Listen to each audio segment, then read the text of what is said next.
What's going on, guys, and welcome back to another video, and welcome to your stimulus check update, stimulus package, and infrastructure update and daily news report for Friday, September 3rd. So we actually have some huge news that came out this morning. This morning, if you didn't know, was the August jobs report. That is when it got released, and we got some big news that I want to cover, and this is going to impact the next stimulus package or the infrastructure bill.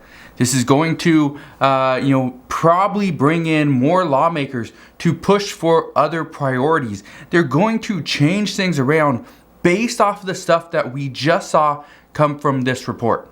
Okay, so let me break down what this report said. First, our unemployment rate dropped from 5.4% down to 5.2%. That is good. Here's where things get bad. And yes, things get bad very quickly. According to the August jobs report, we only added 235,000 new jobs. We were expecting 720,000 new jobs were going to be added. Well, that was a huge miss. We missed that by almost 500,000 jobs. That is huge. This is horrible for the economy when this was a full month when those 26 states, 25 Republican states and the one Democratic state canceled their unemployment benefits early. Okay, this was a huge miss. So everybody was expecting a hiring surge. All these experts were anticipating that people were going to be just going back to work in huge waves. Well, that didn't happen. That didn't happen. And unemployment benefits. Okay, unemployment benefits. This ends in 3 days.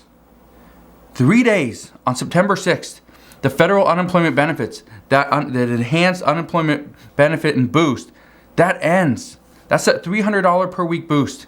That's gone. That's that long-term unemployment benefit. That is gone. That pandemic unemployment assistance for gig workers and self-employed workers and freelancers, that's gone as well. And no states that I've seen are going to extend this from the state itself. So that's creating a huge issue. Now, I told you this a couple weeks ago, hiring is not coming back as quickly as many people think. It's just not. Businesses that are hiring right now, they tend to be the more beginner jobs. Okay, beginner jobs, minimum wage work, and that's stuff that people do not want to go back to. If they held a previous job that wasn't a minimum wage income, they do not want to go backwards. That's not what they want. Right now, and again, in most states, a minimum wage job still puts you below the median income level. And if you can't make more money, you're unable to afford a house. And in some cases, you couldn't even afford an apartment, even a one-bedroom apartment, because you'd be spending the majority of your income on housing. And most experts say you want to be under 30% of your monthly take-home pay should be going to housing, under 30%. But most Americans are somewhere around 50 to 55% of their monthly income is going to housing. That's crazy. Let me just ask you this. How much, percentage-wise, how much of that income is going to housing? Let's say you make, $3,000 a month. And let's say $1,500 is going to your house, your rent, your mortgage, whatever. That's 50%. That's huge. And this is the reason why many financial experts are saying this is why the American people cannot afford to survive, because all their money is going to housing. And this is what the Biden administration is trying to do. They want to create more affordable housing. However, their plan is too slow. According to many experts, the plan to create an additional 100,000 new homes, affordable housing, this is not going to be enough when we are about 7 million homes behind. So again, huge numbers, but that's where we're at. But what does all this mean for the next infrastructure bill? What does this mean? What is Congress going to do? Well, it's actually pretty simple. What we heard today simply means Congress must look at the unemployment crisis for what it is. An actual crisis. This isn't just the COVID surge, the Delta variant. It's not just Delta taking hold of the economy. No. It's that. It's the jobs that we saw before are not coming back. The businesses that closed are not going to reopen. The people out there that are, self-employed, gig workers, freelancers, some of them that work for themselves, right? Which all of them do, but they might not be in business any longer. And so all the employees that they used to employ, they're gone. They have nothing. They cannot go back to work because that business essentially closed. But again, we started getting reports on that last year. But where are the reports now? Nowhere to be found. You don't see that now. And so that's very tough. That's difficult to watch, is that all these people pretty much have been forgotten. And again, I have a number that I want to bring to your attention in just a minute regarding the people that are not looking for work anymore. Because there's still a lot of people that are not looking for work, but yet should be. Now, just this morning, more lawmakers came forward saying that more needs to be done, not just for the unemployed, but for the people that are currently suffering. All people that are currently suffering. This includes those that were upended from their homes due to wildfires, floods, and obviously Hurricane Ida. This includes those on a fixed income and people whose only income was unemployment. And I say was because in just 3 days, those people will not have an income. It's going to be tough, but they will not have an income. But when it comes to reaching an agreement with Congress, Senator Joe Manchin, he's standing in the way. Essentially, he blocked everything just the other day. Joe Manchin, if you don't remember, I did a video on this last night. And again, this is troubling, but Joe Manchin is standing in the way because he feels that now is not the time to spend $3.5 trillion and that there's actually no good time to spend $3.5 trillion, not on infrastructure or stimulus. So we're going to see what happens. But many experts are saying that people on a fixed income and those lower income earners, they are going to feel the effects of what is going on right now for a long time, unless Congress steps forward and provides them with some additional help. So here's what the jobs report told us about who is suffering the most. White Americans, they have an unemployment rate of 4.5%. Blacks, 8.8%. That's almost double, 8.8%. Hispanics, 6.4%. But the jobs report, okay, it shows that people not in the labor force that currently want a job declined by 835,000 people to just 5.7 million people. Let me read that again. People not in the labor force that currently want a job, that declined.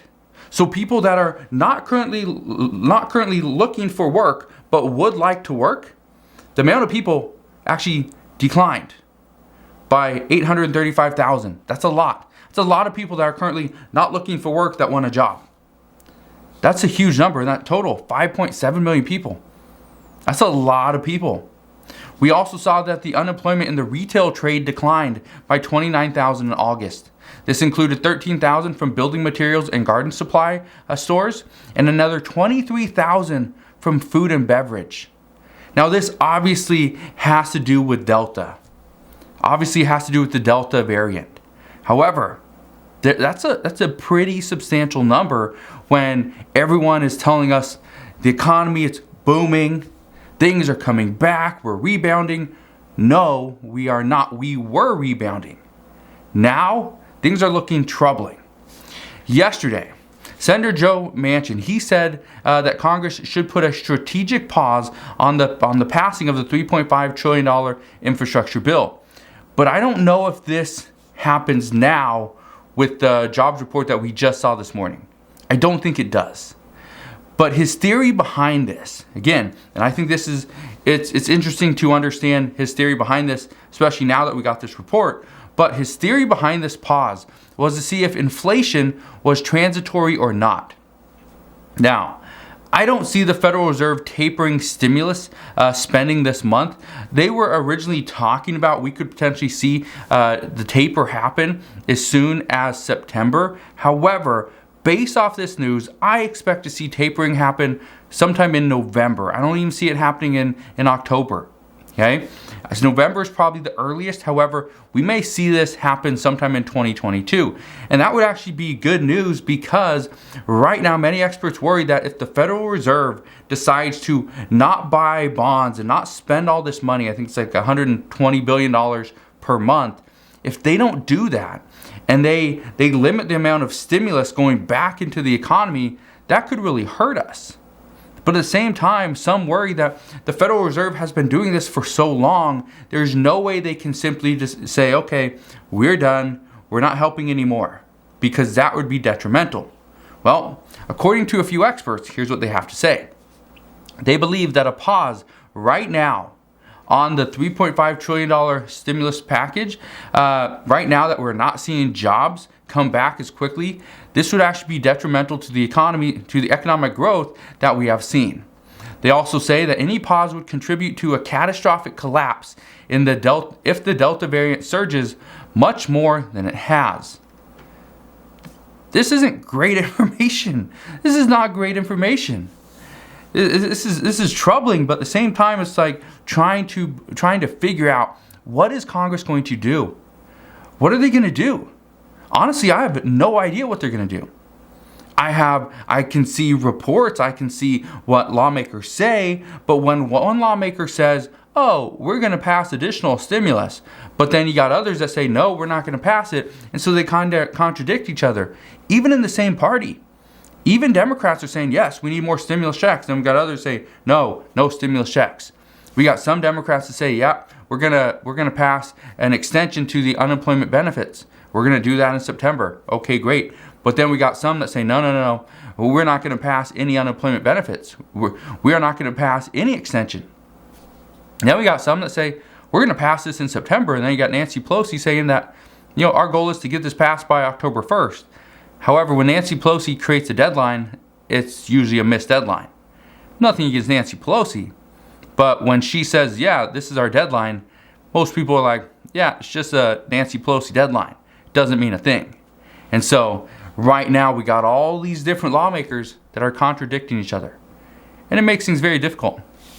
Now, this is why another push for stimulus checks is very likely. According to multiple experts this morning, many want to see a stimulus check as it creates certainty for the American people in a time like this where we don't know if jobs are going to come back.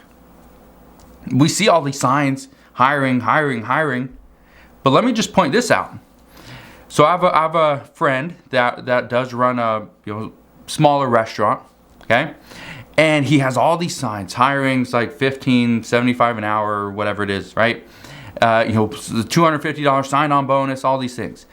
And what he's telling me is people keep coming in. They keep coming in, they want a job. But then the issue is, do you have any experience as a waiter, waitress? No. Okay, no problem, we can teach you. All right. Are you open to working, weekdays and possibly weekends?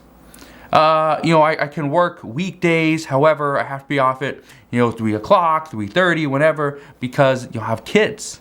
I have to get them from school. No, I can't work on weekends because I don't have anybody to watch my kids. Okay. So just based off what he's telling me, people are coming in looking for a job, yes. But then the issue is they don't have childcare. They don't have childcare after school. They don't have childcare on the weekends. So how do they continue to work if they do not have childcare? That's the issue. The issue is not the job itself, it's the childcare. So this is what we're seeing, and this is according to President Biden and the Biden administration, this is what they want done in this next package, is they want to include childcare and pay no more than 7% of your monthly take-home pay. That's going to be big. This could be very big, but again, will it pass? I don't know. Others want to see unemployment get extended because we are seeing jobs right now, and just because we're seeing jobs right now, okay, doesn't mean that we are going to continue to see jobs moving forward. At some point, people are just going to stop looking. They're just going to pay their employees more that are working to do more than one task. And I've already seen this. I've already seen this with many of my friends, many relatives, that they are taking on additional responsibilities. They're getting in a little bit more of a pay increase just because they are taking on these different responsibilities. So again, it's going to be interesting seeing what happens moving forward. Some lawmakers are pushing for more rental aid. They say as income is very questionable across the board, and it is. If we don't have a stimulus check, if we don't have unemployment income, right? If we don't have additional rental aid, what are the American people supposed to do? It's tough. It's very tough at this point. And we also have a handful of lawmakers that are asking to see something for Social Security recipients. They say, with the increase in all products and services, the cost is more expensive. Things are too expensive for this group on a fixed income. And that's absolutely true. Let's say you only get $1,000 a month, and yet you got to go to all these different things, your appointments, and maybe you drive. Well, you probably have hopefully not a car payment, but you are probably paying for a car insurance, which is required. You probably have to put gas in that car, which is required to get the motor to work, right? You got maintenance on it. Just the car alone is going to be too expensive. And then you got medications, you got to eat, you got other household bills. Maybe you have a cell phone. All these things that are essential in today's world, a lot of people cannot afford these because they do not make enough money. So lawmakers are asking, let's get more to people on a fixed income because they are needed at this time. But again, everything is going to come down to what lawmakers want. But right now, the huge news out today is that this jobs report that we saw this morning is not looking great. It's looking good for the stimulus package, but for the American people, this is a struggle. So as I know more, I promise I'll come back on and fill you in on all the latest news and updates. I just want to thank you guys for watching. Have a wonderful rest of your Friday. If you have any questions whatsoever, please ask your questions down in the comment section below. Again, thanks for watching. Consider subscribing, and I'll see you guys on the next one.